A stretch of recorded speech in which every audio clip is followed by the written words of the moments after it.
He built the syndicate from a shipping container and a debt ledger, and the only thing he'd ever lost was the use of his right hand. Nora Finch found out about the job the same way she found out about most things: late, broke, and with exactly 3 minutes before the posting closed. She was in the back corner of a Tim Hortons on Dundas, nursing a medium coffee she'd refilled twice off the same cup, scrolling job listings on her phone while her laptop sat dead in her bag. The charger was in her old apartment.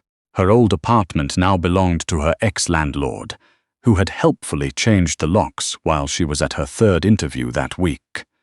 She had her accounting certificate, her reference letter from a firm that had since gone under, and $19.40 to her name. The listing was sparse: private household, financial management, discretion required, competitive compensation. The address was a postal code in Forest Hill. The person who answered the phone had a flat, unhurried voice. He asked her 3 questions. Did she have her CPA designation? Could she work on site? Did she have a criminal record? She said yes, yes, and define criminal, to which he said never mind, come tomorrow at 9. She didn't sleep that night. She sat in the 24-hour laundromat on Bloor, washing the one good blazer she owned, and stared at the dryer spinning while she tried to remember what Forest Hill felt like. She'd grown up in Scarborough. Forest Hill was a different country. His name was Cormac Dre. She didn't know that yet when she arrived at the address: a stone and glass house set back from the street behind a steel fence and a row of eastern white cedars, so precisely shaped they looked artificial. A man met her at the gate. Not Dre, someone who worked for Dre. He was polite in the way that people are polite when they've been trained to be, and he walked her up the front steps without making eye contact. The house was cold. That was the first thing she noticed. Not temperature cold, the heat was on, but quiet cold. The kind of quiet that happens when a space is cleaned daily and no one laughs in it. She was shown to a room off the main hall. Dark wood, bookshelves, 2 monitors glowing on a wide desk, papers in neat stacks, files with color-coded tabs. Someone was organized here, or employed someone to be organized, which was different. She was standing in front of the bookshelves reading the spines. 3 years of annual reports from a numbered company, a commercial real estate portfolio summary, a tax appeal file. When she heard the door, he came in from the far side of the room. He didn't walk in exactly. He moved his right hand to the joystick on the armrest of a narrow-framed power chair, and the chair moved, and he came with it. He was bigger than she'd expected, broad across the shoulders, a scar that started below his left ear and disappeared into the collar of a dark grey shirt. His right hand rested on the joystick with a loose, proprietary ease, like someone who had made a decision about that hand and was done renegotiating it. He stopped near the desk and looked at her. "You're the accountant," he said. "I'm the accountant," she confirmed. His eyes moved across her the way you'd scan a balance sheet. Not unkind, just efficient. He registered the blazer, the sensible shoes, the fact that she hadn't moved away from the bookshelves. "You were reading the Caldwell file. The depreciation schedule on the harbor properties is off," Nora said. "Whoever did these was using the wrong class rate." A pause, not a surprised pause. A calculating one. "Sit down," Dre said. She sat. He told her the role in 4 sentences. She would manage accounts payable and receivable for a set of numbered companies. She would not ask questions about the source of incoming funds. She would work on site. She would be paid 4 times the market rate. 4 times, she repeated. "You heard me." She looked at the files. She looked at the monitors. She thought about the laundromat on Bloor and the $19 and the landlord who had changed the locks. "Why on site?" she asked. "Because I need eyes on the numbers at all hours, and I don't trust cloud access." "Why me specifically?" He turned the chair toward the window. The morning light came through the glass and fell across the left side of his face, and she saw that the scar was older than she'd thought, silver-white at the edges, long-heeled. "The firm you worked for," he said. "Sullivan and Keene. You found the error in the pension file. That was an internal audit." That file was. She stopped. That file was supposed to be sealed. It was. He looked back at her. "I read it anyway. You flagged a discrepancy of $300 in a $12 million fund. Most people wouldn't have caught it. Most people who caught it wouldn't have reported it. It cost me the job. Yes, he said. There was no apology in it, just acknowledgement. Do you want this one? Nora looked at the blazer sleeve she'd burned slightly with the dryer last night. She could see the faint sheen where the fabric had gone flat. I want the job, she said. The house had rules. Most of them were unspoken. She learned them by watching. The man who'd met her at the gate was named Price. He managed security. There were 4 others on rotation, though she only ever saw 2 at a time. They were not unfriendly, but they were not friendly either. They existed in a professional middle distance that she understood was not about her specifically. The household ran on a schedule. Meals at specific hours. Deliveries logged at the side entrance. A visiting doctor on Tuesdays. A physiotherapist on Thursdays who arrived in a Navy sedan and left exactly 90 minutes later. The grounds crew came Mondays and Fridays. Dre worked from the house. She understood, after a week, that he hadn't left the property in some time. She didn't know how long. She didn't ask. She had her own room on the 2nd floor. It had a window that faced the back garden and a lock on the inside, and a desk that was better than anything she'd ever owned. She set up her spreadsheets and started pulling the books apart.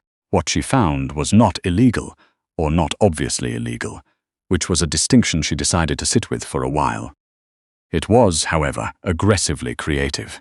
The numbered companies were layered like a set of nested dolls, each one holding the liability and paying the dividends up. The depreciation errors she'd noticed on day 1 turned out to be consistent across 6 of the 9 portfolios. Not errors, she realized after 48 hours. Intentional undervaluation.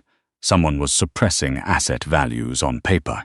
She brought it to him on a Wednesday morning. He was at the desk when she came in. He didn't look up from the monitor. The Fenwick Street properties, she said, setting the printout in front of him. He glanced at it, then at her. Those are valued at 40% of their actual market rate, Nora continued. Against the rental income you're reporting, that means you're showing a loss on paper that doesn't exist in reality. Someone is using these properties to absorb funds from somewhere else. The room was quiet. And, Dre said, and the someone doing it isn't you. She pointed to the signature block on the management agreement. That's a different signatory. Someone named Colton. He's been running this for 18 months. You didn't set this up. You inherited it, and whoever inherited it with you has been quietly moving money through your asset base without you knowing. Dre looked at the document. The muscle in his jaw moved once. How long have you been in this role? He said. 8 days. He picked up the printout. He studied it for a long moment. Then he set it down. Leave it with me, he said. I need to know if you want me to restate the filings, Nora said. Because if someone triggers an audit, the current statements are. I said, leave it with me. She left it with him. 2 days later, Colton was not mentioned again. The management agreements were revised, the signatory changed, and 4 of the 9 portfolios were quietly transferred to a different holding structure. She didn't ask how. She restated the filings. She told herself it was accounting. She was good at accounting. She kept her eyes on the numbers. The difficulty was that she was also good at reading rooms. She started to understand what the house actually was around the 3rd week. Not the legal fiction of it. The numbered companies, the real estate, the import logistics that appeared on 2 of the statements, but the actual structure underneath. Dre ran something. Not just a portfolio, a network. She didn't know all of it, and she didn't try to know, but she knew enough. The phone calls that happened in the study after 10 p.m., the men who arrived in pairs and left in different cars, the ledger entries that corresponded to nothing in the physical asset base, and everything in the pattern of incoming deposits from 4 Canadian cities and 1 in Halifax. She was not stupid. She had not been hired because she was stupid. She was 2 floors up on a Thursday night, building a reconciliation for the harbor portfolio, when the noise happened. Not loud, more like an object meeting a wall at controlled velocity. Followed by quiet. She waited. Nothing further. She went back to the reconciliation. At 11:15, Price knocked on her doorframe. He looked like a man who had recently resolved a situation and was not entirely satisfied with the resolution. He's asking for you, Price said. For me specifically. You specifically. The study was dim. Dre was at the far end of the room, his chair angled toward the window with his back to the door. He was holding a glass in his left hand. His right hand, the one with the nerve damage, the one that worked the joystick on its good days and trembled on its bad ones, was flat against the armrest. "Close the door," he said. She closed it. "There's a problem with the Harwick account." Nora walked to the second monitor and pulled up the file. She knew the account. It was one of the Halifax-linked ones, mid-level in the nesting structure, unremarkable on paper. "Walk me through it," Dre said. She walked him through it. The incoming didn't match the quarterly projection. The variance was small, smaller than the Sullivan and Keene pension error.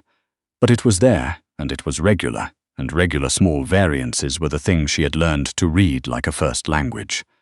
Dre listened without interrupting. He was good at that. Most powerful men she'd encountered, in offices and boardrooms and the one deposition she'd witnessed during the Sullivan years, were not good at listening. They performed listening, nodding, making eye contact, while preparing their response. Dre actually listened.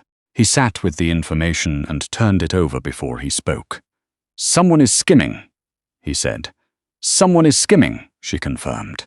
"Small enough that a standard audit won't catch it. They're taking $20–40 per transaction, spread across enough transactions that the aggregate looks like rounding. It's been running for 11 months. Name, I need 2 more days to confirm. The transactions are routed through a numbered sub-account, and the beneficial ownership is obscured. But I can get there." He turned the chair. The right hand moved to the joystick with the careful deliberateness she'd come to recognize. Not weakness, just precision. Managing the tremor by slowing down. He looked at her. "You could have come to me with this tomorrow," he said. "It's nearly midnight." "I was already up," Nora said. "You've been up every night this week." She hadn't known he was tracking her hours. She kept her face neutral. "The reconciliation was behind," she said. "I don't like things to be behind."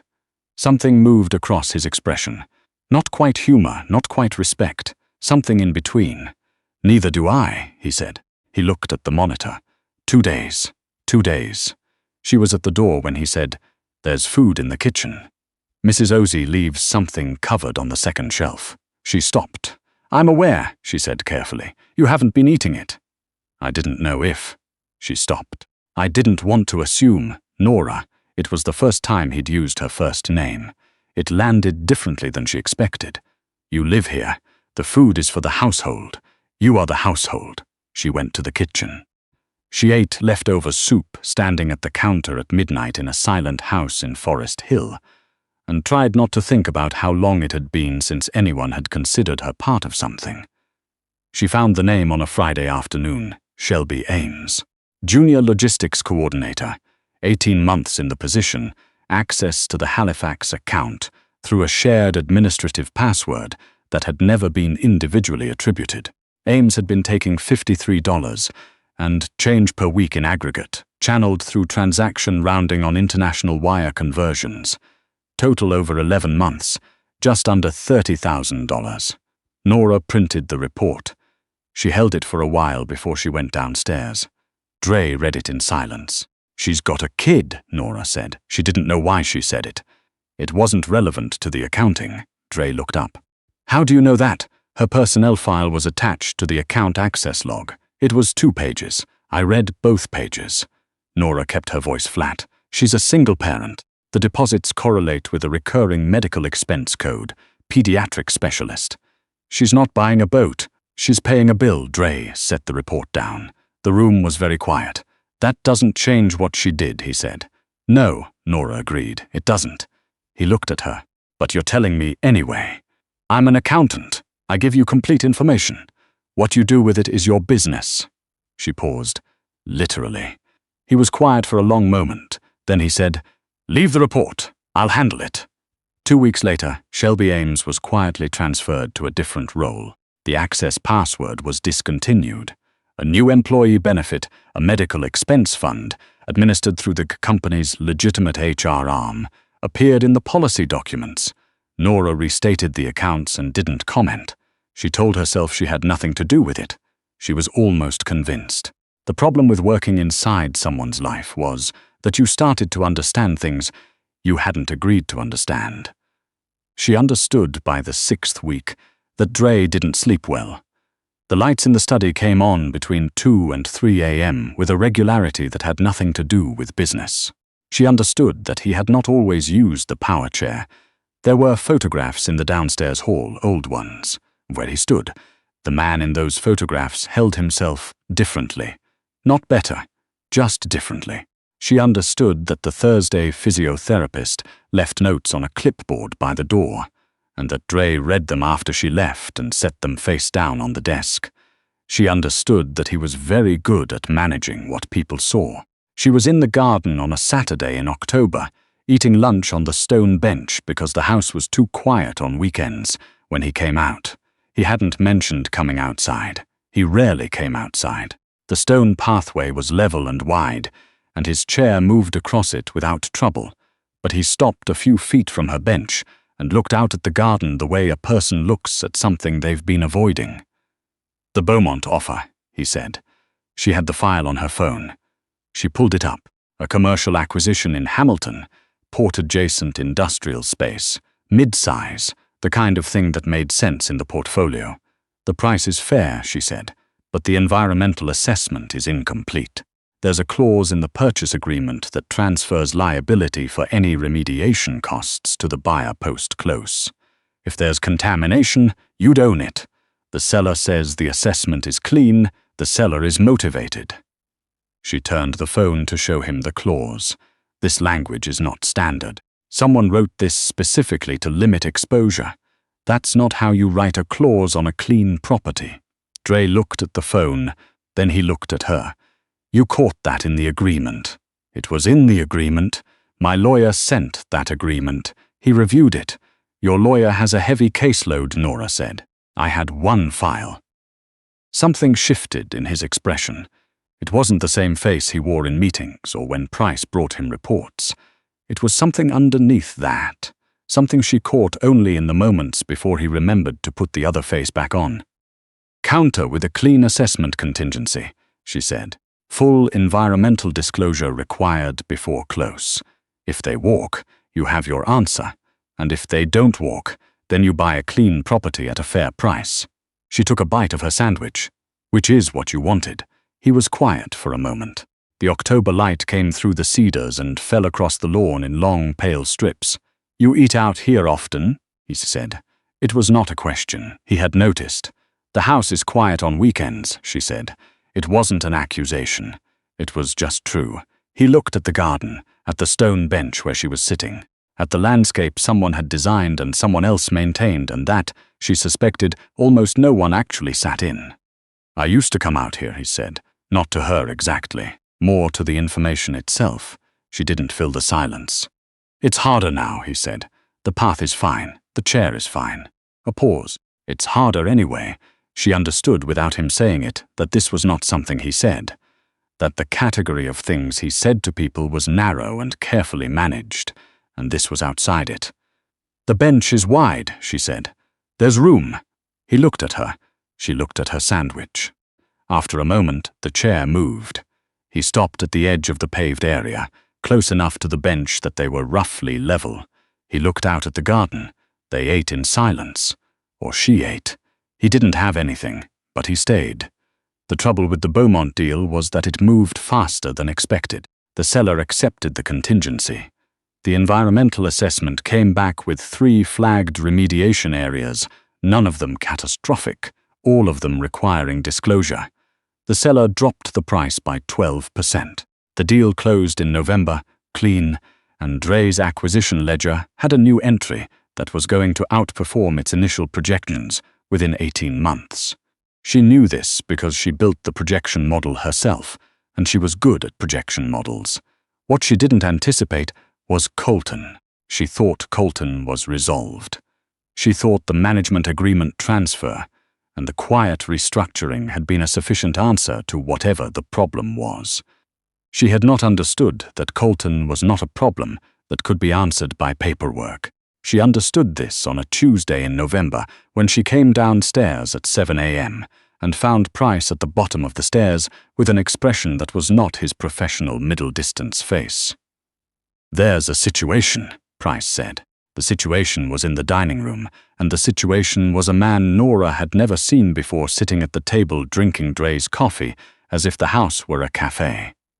He was lean, 50-ish, wearing a very good coat and an expression of measured patience. Two men stood behind him near the wall. They were not Price's people. Dre was at the head of the table. He was wearing what he wore when he expected to be underestimated: the grey shirt, the older chair, none of the deliberate authority he could project when he chose to. He looked at her when she came in. Something passed between them. She didn't know what it was except that it was a message. She walked to the sideboard and poured herself coffee. "I was about to review the quarterly filings," she said, to no one in particular. "The November close pushed everything by a week." The man at the table looked at her. "This is a private conversation," he said. "This is a private house," Nora said pleasantly. "I live here." Dre's face did not change, but the corner of his mouth, just the corner, moved. "Miss Finch manages the accounts," Dre said. "You can speak in front of her." The man, Colton, she was now certain, looked between them. He was recalculating something. She could see him doing it. "You've been restructuring the portfolio," Colton said to Dre. "The Fenwick properties, the Halifax accounts, the Beaumont acquisition. You're consolidating." "I'm correcting inefficiencies," Dre said. "Those inefficiencies were arrangements. They were unauthorized arrangements," Dre said without inflection, "made in my name, using my assets, without my knowledge. That's not an arrangement. That's a liability. You're walking back 18 months of, I'm restating 18 months of incorrectly reported assets," Nora said. Both men looked at her. She held her coffee with both hands. The filings were non-compliant. Any auditor would have flagged them. "The restatement protects the portfolio." She paused. "It also makes the beneficial ownership very clear. In writing, filed, dated." Colton looked at her for a long moment. "You're very confident for someone new to the role," he said. "I've been here 8 weeks, Nora said. "I know every account, every asset, every entity, and every transaction going back 4 years. That's not confidence. That's the job." Dre was watching her, not with surprise, with something more deliberate than surprise. Colton stood. He buttoned his coat. He looked at Dre with the expression of a man revising a timeline. "This isn't finished," he said. "The filing says otherwise," Dre replied. Colton left. His 2 people left behind him. Price saw them out with the particular courtesy of someone who is also counting to make sure they've all actually left. The dining room was quiet. Nora set her coffee down. "You could have warned me," she said. "You did fine without warning. I'm an accountant, not a..." She stopped. She wasn't sure what the end of that sentence was. "You knew what you were walking into," Dre said. "You read the room. You chose a position." He looked at the table where Colton had been sitting. The filed date. Whose idea was that? She'd filed the restated accounts at 6:47 that morning, before she came downstairs, before she knew Colton was in the house. "It was already due," she said. "Nora." She looked at him. "Thank you," he said. It was 2 words said in the same flat tone he used for everything. But his right hand was resting on the table, not on the joystick, and the tremor she'd come to recognize in it was still. Like something had settled. She picked up her coffee. "The quarterly filing still needs to be submitted by end of day," she said. "Then you should get to work," he said. "Yes," she said. "I should." She went upstairs. She sat at her desk. She pulled up the filing and stared at it for a while without seeing the numbers. She was good at keeping her eyes on the numbers. She was becoming, she thought, somewhat less good at it. Winter came to Forest Hill the way it came to all of Toronto, abruptly, as if the city had no memory of what it was every year. Snow on the cedars. The garden under 2 inches of ice. She stopped eating lunch outside and started eating at the kitchen table instead. Dre started coming to the kitchen in the mornings. She didn't comment on it. He didn't explain it. She made coffee, and he poured himself a cup, and she looked at the morning's reconciliation on her tablet, and he looked at whatever he looked at on his phone. It was not a conversation. It was not quite silence either. It was a different thing that didn't have a word. "You're from Scarborough," he said one morning, without looking up. "You read my file." "I read everyone's file." "Agincourt," she said. "Technically. Your parents are still there." She thought about how to answer that. "My mother is. She and I are not currently speaking." He didn't ask why. She appreciated that. "Why accounting?" he said. "I was good at it." She paused. "It's honest. The numbers don't care who you are. They're either right or they're not." She looked at the tablet. "Most things aren't like that." He was quiet for a moment. "Most things aren't," he agreed. She looked up. He was looking at her. Not the way he looked at the monitor or the files, but the actual her, the one that had been exhausted and broke and burning a blazer in a laundromat 8 weeks ago. She looked back down at the tablet. "The December numbers are going to be strong," she said. "The Beaumont property already has 2 lease inquiries." "I know," he said. "You sent me the summary." "I always send the summary. You always send the summary at 6 a.m. She looked up again. "I'm up anyway," she said. He was almost smiling. It was the closest she'd seen him get to it. A loosening at the corners of his mouth, a slight shift in the tired lines of his face. "So am I," he said. The thing about knowing how something is going to go before it gets there was that knowing didn't help. She was an accountant. She was good at patterns. She had seen the pattern coming for 3 weeks, maybe longer, and she had kept her eyes on the numbers and her conclusions to herself, and told herself it was professional and appropriate and correct. She was 3 floors up on a December night reconciling a year-end summary when she made a rounding error. She never made rounding errors. She stared at it for a full minute before she understood that she was not actually seeing the numbers. She closed the laptop. She went downstairs. The light in the study was on. She stopped in the hallway. She could go back upstairs. There was nothing she needed from the study. She could go to the kitchen and get water and go back to bed, and the rounding error would still be there in the morning, which was fine, which was what tomorrow was for. She knocked on the doorframe. He was at the window. The city spread out below Forest Hill in a wash of winter orange and white. He turned the chair. "The year-end summary is going to be good," she said. She didn't know why she was talking about the summary. 12% above projection. "The Beaumont leases are going to push it higher in Q1. "I know," he said. "You sent me the projection at 6 a.m. At 6 a.m. She stood in the doorway. She was aware that she was holding a tablet she didn't need. "Dre," she said. "Nora," he said. Neither of them said anything after that for a moment. "I should go back upstairs," she said. "Probably," he said. He didn't look away. She walked into the room instead. She set the tablet on the desk. She stood near his chair. The city light came through the glass and made the room soft and not quite real. "I made a rounding error," she said. "In the year-end, I never make rounding errors." He was quiet. Then, "No, you don't." She looked at him. The scar, the hand resting on the armrest, the specific quality of tiredness in his face that she had learned to read, the kind that wasn't about the hour. "I'm not good at this part," she said. "The part that isn't numbers." "Neither am I," he said. "I have not historically been good at this part at all. That's actually reassuring." "I didn't mean it to be reassuring." "I know. That's why it is."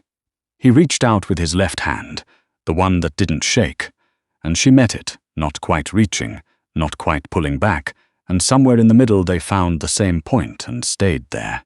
His hand was warm and the room was quiet, and Toronto did whatever Toronto does at midnight in December outside the window, indifferent and enormous and entirely uninvolved.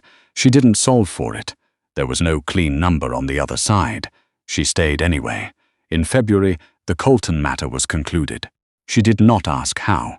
She processed the paperwork that needed to be processed and filed the documents that needed to be filed, and did not ask what the warehouse in Hamilton had been used for in between. The accounts were clean. They were always clean when she was done with them. That was the job. In March, Price left a single white envelope on her desk. Inside was a printed document, a revised employment agreement, new terms, new title. The line where she had signed as household accountant had been replaced. It said something different now. She read it twice. Then she went downstairs. Dre was in the garden. The snow was gone, and the cedars had come back to themselves, and someone from the grounds crew had come and gone and left the paths clear. He was at the edge of the paved area where she usually sat on the stone bench. He wasn't looking at her when she came out. He was looking at the garden. She sat on the bench. "Equal partner," she said. "Equal partner," he confirmed. "That's a significant offer for someone who's been here 7 months.